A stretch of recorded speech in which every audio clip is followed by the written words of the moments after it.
Don Alberto, no veo.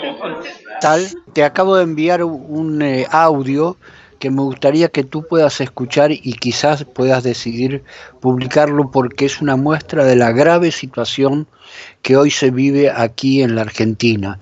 Ustedes saben que en muy pocos días en la Argentina se ha sufrido una serie de devaluaciones y el gobierno ha resuelto enfrentar esa medida económica expulsando gente. Por ejemplo, el mismo día en que alrededor de 300.000 personas marchaban en las calles de Buenos Aires defendiendo la asignación de un presupuesto para la escuela pública, en ese mismo momento, en un ministerio de agroindustria dejaban sin trabajo a 600 personas. El presidente acaba de decretar la desaparición de cerca de 13 o 14 ministerios. Por ejemplo, Argentina pasa a ser quizás el único o uno de los menos de 5 países en el mundo que ahora carece de Ministerio de Salud.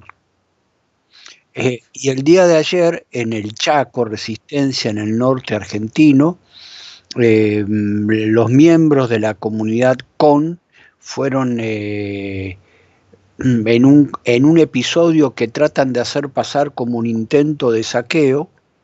Un niño de 13 años fue asesinado, parece que hay 2 muertos más y además un bebé. Todo por el abuso de la fuerza de la policía, y además los medios fraguaron fotos haciendo aparecer supuestamente a este niño Ismael como fotografiándose en Facebook portando armas, cosa que en primer lugar la maestra de su escuela desmintió, y en esta grabación que te acabo de enviar a tu WhatsApp, una miembro de la comunidad CON, que es una comunidad indígena de esa zona, muestra la grave situación, pero situaciones semejantes a estas en poco grado se han producido incluso en la provincia de Buenos Aires. El viernes de la semana pasada ocurrieron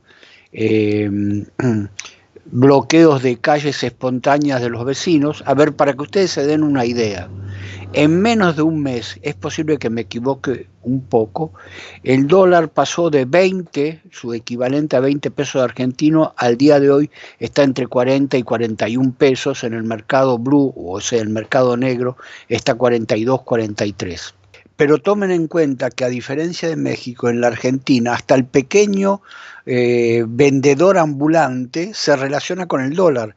O sea, a partir de la dictadura militar, la economía argentina está dolarizada. Ustedes van a comprar, por ejemplo, un carro y se lo cotizan en dólares. Ustedes van a comprar un departamento y le dan la cotización en dólares y le aceptan dólares. Entonces automáticamente esta devaluación pasó de 30 a 40 pesos el fin de semana pasado, produce una escalada de precios.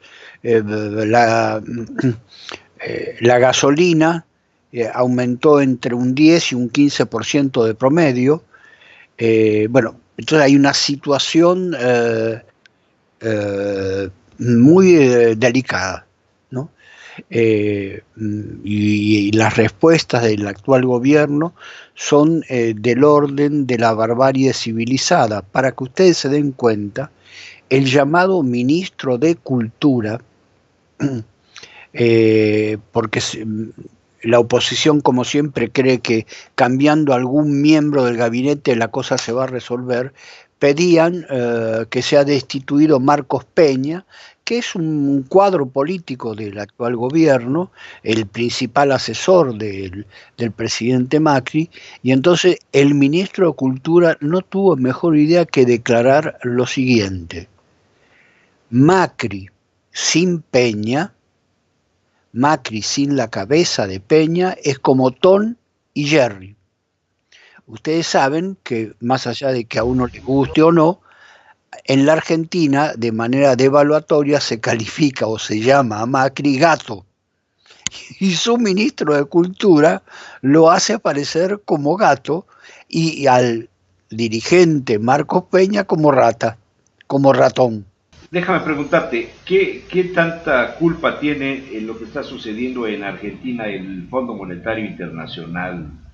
Bueno, yo diría que la culpa no es, perdón la expresión, del cerdo, sino de quien le da margaritas.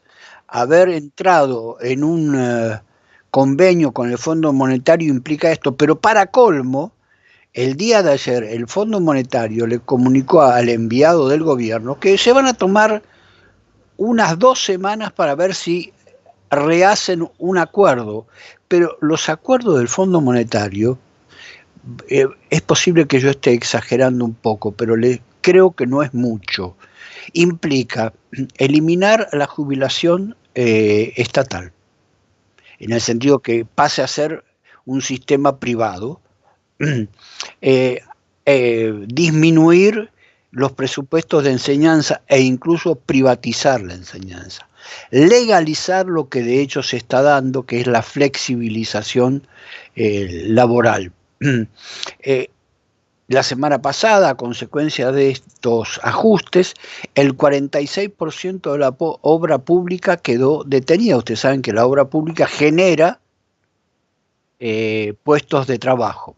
Y para colmo, es el primer gobierno en la historia argentina, y en esto no exagero, que se le ocurre en un momento en que hay una devaluación, los industriales nacionales tienen a su favor la devaluación, o sea, porque pueden vender productos que para el extranjero son baratos por la devaluación, entonces el gobierno no tuvo mejor idea que ahora colocarles a ellos un impuesto a las exportaciones. Es la primera vez que ocurre en la historia, mientras que al agro, que hace un enorme negocio con la soja, le colocó una cifra fija en pesos. O sea, por cada dólar que venden, 4 pesos tienen que pagar al fisco. Pero como el dólar, por ejemplo, de ayer a hoy ya aumentó 1,50 peso, esos 4 pesos cada vez son menos.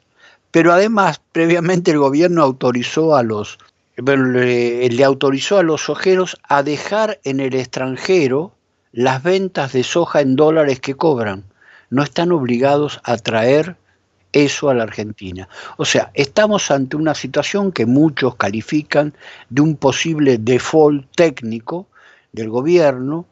Hay un aumento de la desocupación, hay en la calle mucho enojo, para decirlo de alguna manera.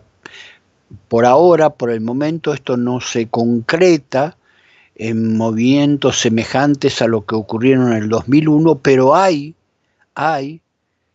una situación semejante. Y como ya se me va a acabar el tiempo, quería retomar aquello que dije, que yo votaba por Andrés Manuel López Obrador para pasar a ser su opositor, y por supuesto que estoy absolutamente en contra, y es terrible el acuerdo que tomó el Senado de México, dirigido por Martí Batres, de garantizarle la curul al gobernador de Chiapas.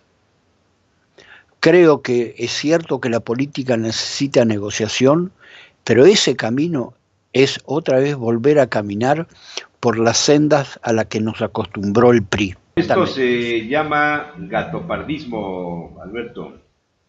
Exacto, que todo cambie para que todo quede en su lugar. Creo que es un antecedente grave, gravísimo. Discúlpenme ustedes poblanos, pero creo que esto revela que Andrés Manuel no quiere usar su fuerza para que vuelva a haber elecciones en Puebla. Yo lo único que digo es que como antecedente, a nombre de tener la mayoría, porque es así, el PRI siempre hacía lo mismo, te doy esto, con lo cual yo tengo la gobernabilidad y me das tantos diputados. Pero por esa vía entramos en lo peor, porque además, miren, realmente ustedes saben que no hay fundamentos, incluso creo que se los recordé la vez anterior, los fundamentos que usaron para cambiar la Constitución de Chiapas son los mismos fundamentos semejantes, la lógica de la argumentación, a los que utilizó Álvaro Obregón para decir que él se presentaba como ciudadano y que no se trataba de una reelección. Les dejo. Alberto, muchas gracias. Disculpen. Ok, bueno, hasta luego, muchas gracias. Saludos a Ida, a Faustino, a ti, Jesús, y al invitado Héctor de un colectivo. Hasta luego. Hasta luego, Alberto. Un colectivo de acá que se llama El Callejón del Gallo.